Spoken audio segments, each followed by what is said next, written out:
أعوذ بالله من الشيطان الرجيم بسم الله الرحمن الرحيم ألم تر أن الفلك تجري في البحر بنعمة الله ليريكم من آياته إن في ذلك لآيات لكل صبار شكور وإذا غشيهم موج كالظلل دعوا الله مخلصين له الدين فلما نجاهم إلى البر فمنهم مقتصد وما يجحد بآياتنا إلا كل ختار كفور صدق اللہ العظیم۔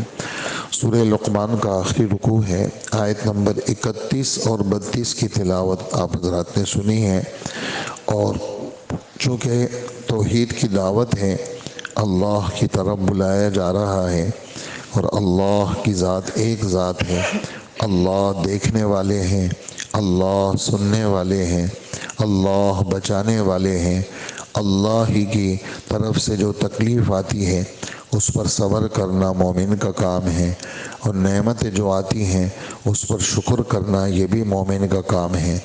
تو یہاں چونکہ اس زمانے میں سمندری سفر ہوتے تھے، اور سمندری سفر اس زمانے میں انتہائی درجے کے خطرناک ہوتے تھے، اور سمندری سفروں کے بارے میں اس زمانے میں اللہ کے رسول صلی اللہ علیہ وآلہ وسلم ارشاد فرماتے ہیں کہ اگر کوئی ضرورت نہ ہو تو خواہ سمندری سفر مت کیا کرو، اللہ کے رسول فرماتے ہیں۔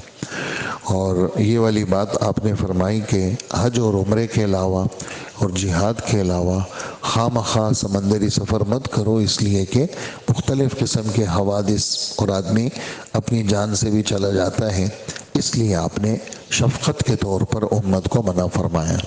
لیکن یعنی یہ والی بات بطور شفقت کے ہے، یعنی اس کا تعلق اس کے ساتھ نہیں ہے کہ آدمی کہے بھی تم نے نبی کی نافرمانی کی۔ تو اگر وہ حالات درست ہو گئے اور سفر پرامن ہو گیا اور حالات ایسے پیدا ہو گئے کہ جس کی وجہ سے امن ہی امن ہے، تو پھر اس کے سفر میں کوئی اشکال نہیں ہے، کرنے میں کوئی۔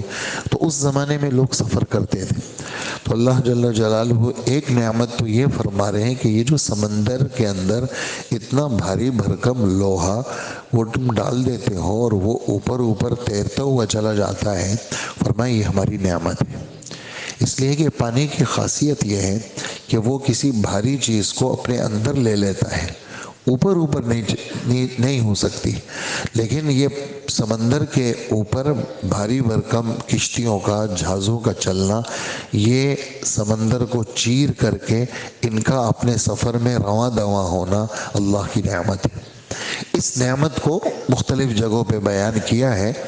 ایک تو سورہ رحمان کی آیت ہے پہلے رکوع کی، وَلَهُ الْجَوَارِ الْمُنْشَآتُ فِي الْبَحْرِ كَالْأَعْلَامِ۔ اس اللہ ہی کی نشانی ہے، بڑے بڑے جہاز اور کشتیاں یہ سمندر میں کھڑے کے کھڑے رہتے ہیں، جب لنگر انداز ہوتے ہیں اس کو رسیوں سے باندھتے ہیں تو یہ کھڑے رہتے ہیں جیسے بڑے بڑے پہاڑ ہوتے ہیں، جیسے بڑے بڑے پہاڑ ہوتے ہیں، اور سمندر میں پہاڑ کھڑا ہے جی۔ تو فرمائے یہ ہماری نشانی ہے۔ اسی طرح 25ویں پارے میں فرماتے ہیں وَمِنْ آيَاتِهِ الْجَوَارِ فِي الْبَحْرِ كَالْأَعْلَامِ۔ یہ جو کشتیاں اور بڑے بڑے جہاز جو پہاڑوں کی طرح سمندر میں چلتے ہیں، یہ ہماری نشانی ہے۔ إِن يَشَأْ يُسْكِنِ الرِّيحَ فَيَظْلَلْنَ رَوَاكِدَ عَلَى ظَهْرِهِ۔ اگر اللہ چاہے تو ہوا کو روک دے، اور یہ چونکہ ہوا کے بل بوتوں پہ چلتے ہیں تو ہم ہوا کو روک دیں تو یہ جہاز کھڑے کے کھڑے رہیں گے۔ وہاں بھی اللہ نے یہ جملہ فرمایا إِنَّ فِي ذَلِكَ لَآيَاتٍ لِكُلِّ صَبَّارٍ شَكُورٍ۔ بڑے صبر والوں کے لیے اس میں نشانیاں ہیں۔ صبر اور شکر کافروں کو تو پتہ ہی نہیں ہے، ان کو تو اس کے ثواب کا بھی پتہ نہیں ہے، شکر کس کو کہتے ہیں اور کس کا شکر ادا کیا جائے ان کو تو یہ بھی پتہ نہیں ہے، اور صبر کس کے لیے کیا جائے ان کو کیا پتہ۔ وہ تو ہمیں پتہ ہے کہ مصیبت آ گئی تو ہم صبر کریں گے، کیوں؟ اللہ کی طرف سے آئی ہے۔ اور نعمت مل گئی، ہم کہیں گے یا اللہ آپ کا شکر ہے۔ تو چونکہ ہم نعمت کی نسبت اللہ کی طرف کرتے ہیں تو ہم اللہ کا شکر ادا کرتے ہیں، اور ہم مصیبت کی نسبت اللہ کی طرف کرتے ہیں کہ ہمارے فائدے کے لیے یہ مصیبت آئی ہے تو ہم اس پر صبر کریں گے۔ تو اس زمانے میں اللہ پاک اپنی نعمت جتلا رہے ہیں کہ یہ جو کشتی چل رہی ہے آج بھی وہی ہے، اللہ کی قدرت ہے کہ یہ اللہ تمہیں اپنی نشانی دکھاتے ہیں سمندر کے اندر۔ اسی طرح ایک اور جگہ قرآن پاک میں مواخر کا لفظ ہے، مواخر کا لفظ ہے، کشتیوں کے لیے یہ جملہ استعمال کیا ہے، یعنی پانی کو چیرتی ہوئی جاتی ہے، پانی کو، یہ جہاز اور یہ کشتیاں پانی کو چیرتے ہوئے جاتے ہیں۔ اور بہت سارے جہاز ایسے بھی ہیں جو اندر اندر رہتے ہیں، مہینوں کے بعد، 2 مہینے کے بعد بہت سارے ایسے کمپنیاں ہیں جن کے معاملات اندر اندر ہوتے ہیں، اور بہت سارے یعنی لگتا ہی نہیں ہے کہ آدمی جہاز میں سوار ہے، جیسے گھر میں بیٹھا ہوا ہے حالانکہ وہ جہاز میں سوار ہوتا ہے۔ یہ سب اللہ کی نعمت ہے، یعنی لوگوں کا کمال نہیں ہے، یہ تو اللہ کا کمال ہے کہ اللہ نے سمندر کو ان کا تابع دار بنا دیا۔ یہ والی بات بھی آپ بار بار جب آپ تلاوت کرتے ہوں گے تو آپ نے دیکھا ہوگا، الم تر ان اللہ سخر البحر، آپ نے نہیں دیکھا اللہ نے سمندر کو تمہارا تابع دار بنایا ہے، وَهُوَ الَّذِي سَخَّرَ لَكُمُ الْبَحْرَ، سمندر کو تمہارا تابع دار بنایا۔ تو اس آیت میں کشتی کا ذکر ہے کہ اللہ تمہیں اپنی نعمتیں دکھاتے ہیں، کشتی کو سمندر کے اندر اللہ چلاتے ہیں تاکہ اللہ تمہیں اپنی نشانیوں کا مظاہرہ کرائے۔ اور اس میں ہر صبر والے کے لیے اور ہر شکر والے کے لیے، مومن صبر کرتا ہے جب پھنس جاتا ہے بھنور کے اندر تو کہتا ہے کہ اب تو پھنس گیا، اب مجھے چھڑائیں گے بھی اللہ، اور جب یہ چھوٹ جاتا ہے تو چونکہ نعمت مل گئی تو اب کہتے ہیں یہ اللہ نے چھڑایا۔ تو مومن ہی صبر والا ہے اور مومن ہی شکر والا ہے۔ اور حضور صلی اللہ علیہ وآلہ وسلم فرماتے ہیں صبر اور شکر یہ دونوں جنت کے اسباب ہیں، اور مومن ہی صابر ہے اور مومن ہی شاکر ہے۔ اس لیے کہ کافر کو نہ صبر کا پتہ اور نہ ہی کافر کو شکر کا پتہ۔ اس میں تو صبر والے کے لیے صبار، صابر نہیں کہا، صبار کہا۔ صبار اور شکور یہ دونوں مبالغے کے صیغے ہیں۔ ایک ہے صابر، بس عام صبر کرنے والا، ایک ہے صبار، فعال کا وزن ہے، اس کے معنی بہت زیادہ صبر کرنے والا، ہر موقع پر ہر مصیبت کی نسبت کہ بھائی میری یہ اللہ کی طرف سے یہ حال آیا ہے اور بس میں تو اس حال پہ جموں گا۔ صبار بہت صبر کرنے والا، اور شکور غفور کا وزن ہے، جیسے غفور کا ترجمہ ہے بہت بخشش کرنے والا، بہت معاف کرنے والا، ایسے ہی شکور کا مطلب ہے بہت زیادہ یعنی شکر کرنے والا۔ اب آپ حیران ہوں گے یہ جو شاکر کا لفظ ہے یہ دونوں طرف اس کی نسبت ہو سکتی ہے، یعنی اللہ کی طرف بھی نسبت ہو سکتی ہے اور مخلوق کی طرف بھی ہو سکتی ہے، لیکن جب نسبت بدلے گی تو ترجمہ بدلے گا، جب نسبت بدلے گی تو ترجمہ بدل جائے گا۔ جیسے صلی کا لفظ ہے، صلی میرے آپ کی طرف نسبت ہوگی تو اس کا ترجمہ ہوگا، صلی کا ترجمہ ہوگا نماز پڑھنا، صلی کا ترجمہ ہوگا دعا کرنا، اور اللہ کی طرف نسبت ہوگی صلی تو اس کے معنی آتے ہیں رحمت بھیجنا، اللہم صلی علی محمد، اے اللہ رحمت بھیجے۔ یہ نہیں کہیں گے کہ اے اللہ نماز پڑھے، اور یہ بھی نہیں کہیں گے کہ اے اللہ دعا کرے، چونکہ نسبت بدل گئی ترجمہ بدل گیا۔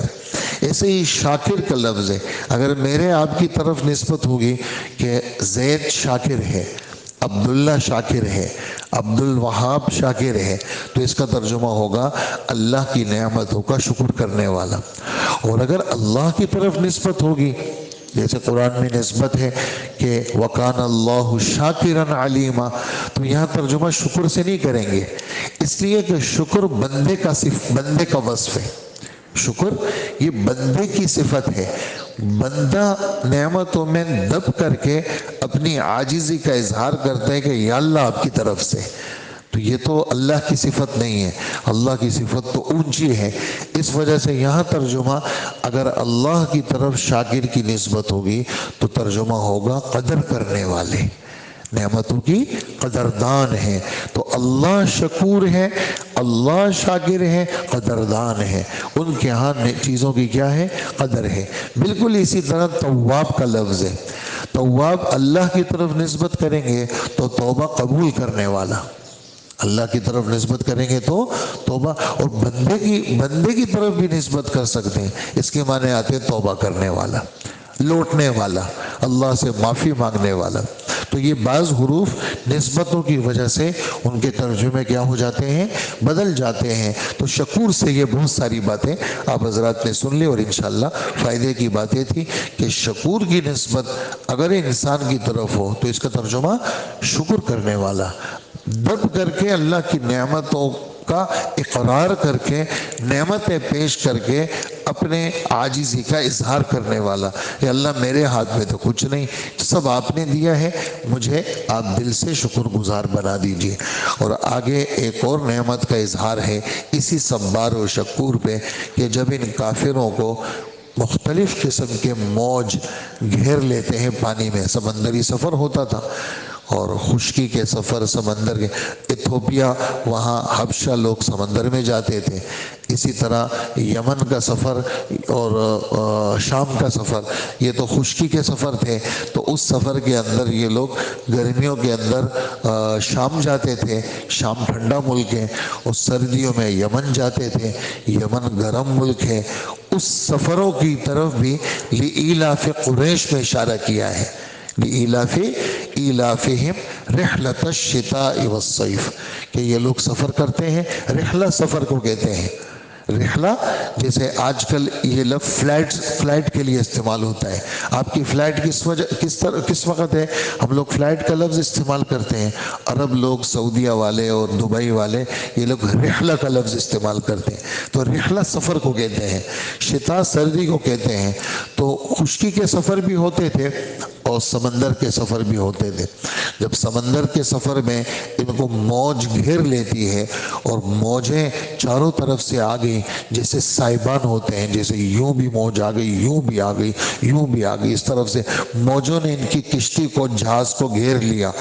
تو ایسے موقع پر مکہ کے جو مشرک ہوتے تھے وہ صرف اللہ کو پکارتے تھے، صرف اللہ کو، بالکل مخلص بن کر کے اللہ کو، اے اللہ بس آپ کریں گے.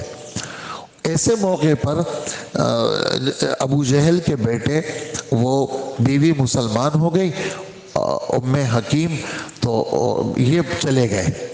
تو بیوی نے حضور سے امن لیا، وہ پیچھے چلی گئی. یہ کشتی میں سوار ہو کر کے جانے لگے. جب جانے لگے تو چاروں طرف سے موجوں نے گھیر لیا. اس وقت میں اپنے اپنے بتوں کو پکارنے لگے.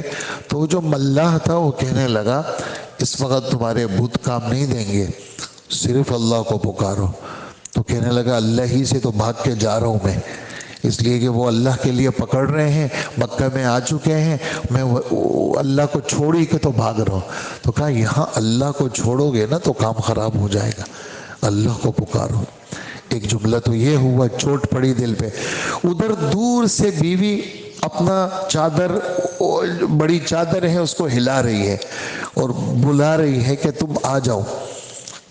اور پھر واپس ہوئے اور کہنے لگی بیوی کہ میں نے تمہارے لیے حضور صلی اللہ علیہ وسلم سے امن لیا ہے، واپس آ جاؤ. تو بیوی ساتھ لے گئی. تو اللہ کے رسول نے اب صحابہ کو کہا کہ دیکھو میری بات سنو، ابو جہل کا بیٹا آ رہا ہے اور دیکھو خبردار تم نے اس کے سامنے اس کے باپ کی برائی کی. ہاں، اگر تم اس کے باپ کو برا کہو گے اس کو وہ دل سے غمگین ہوگا. تم نے اس کے باپ کے بارے میں کچھ نہیں کہنا، تم نے یہ نہیں کہنا کہ خدا کے دشمن کا بیٹا آ گیا. اللہ کے رسول نے کھڑے ہو کے اکرمہ کا استقبال کیا اور اللہ کے رسول نے اپنی چادر بچھائی اور کلمہ پڑھ کے اکرمہ اسلام میں داخل ہوا اور پوری زندگی اللہ کے دین کی خدمت کے لیے وقف کر لی اور پھر اللہ کے راستے میں ہی ان کو شہادت ملی. تو یہ جب وہ پھنسے تو ملاح نے کہا خدا کو پکارو، انہوں نے کہا خدا سے بھاگ کے ہی تو آ رہا ہوں میں. تو انہوں نے کہا نہیں، یہ تو اللہ کو پکارنا پڑے گا.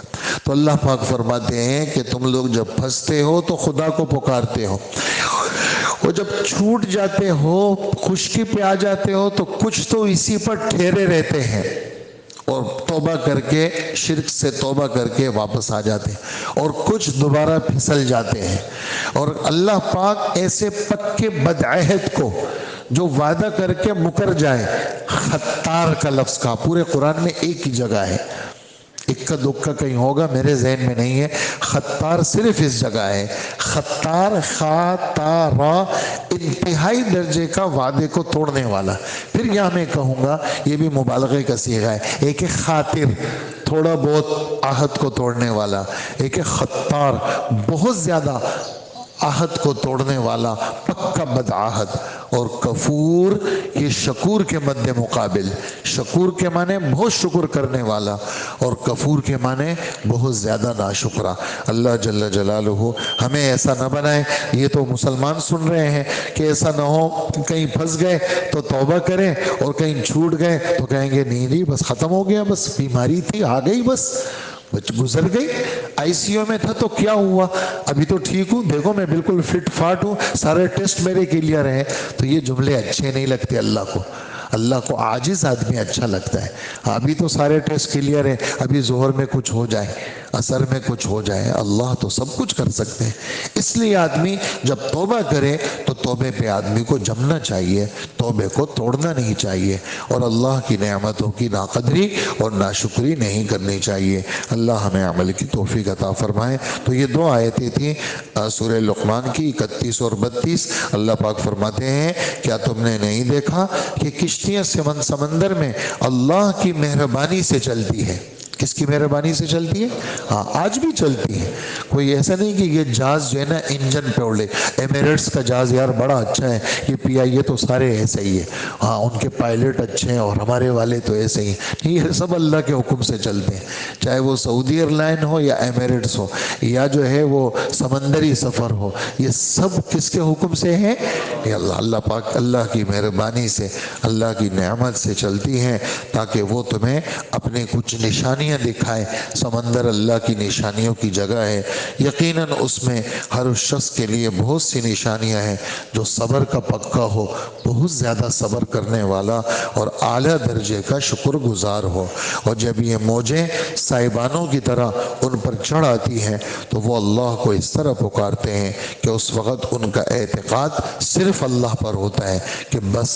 اور ایک دو آیتیں میں تھوڑی سی پڑھ لوں گا آپ کے سامنے، 7ویں پارے میں، 11ویں پارے میں، اور ان آیتوں میں لَإِنْ أَنْجَيْتَنَا مِنْ هَٰذِهِ لَنَكُونَنَّ مِنَ الشَّاكِرِينَ، اگر آپ نے ہمیں اس بھنور سے نکال دیا تو ہم آپ کے شکر گزار بندوں میں بنیں گے۔ تو اللہ پاک فرماتے ہیں فَلَمَّا أَنْجَاهُمْ إِذَا هُمْ يَبْغُونَ فِي الْأَرْضِ، جب ہم ان کو نجات دے دیتے ہیں تو یہ فوراً سرکشی پہ اتر آتے ہیں، ہاں فوراً نافرمانیاں کر لیتے، کیونکہ جان چھوٹ گئی، ہسپتال سے نکل گیا، بیماری نے موڑ کر لی، بیماری پیچھے چلی گئی، اب یار اب تو میں پھر اسی طرح رہوں گا۔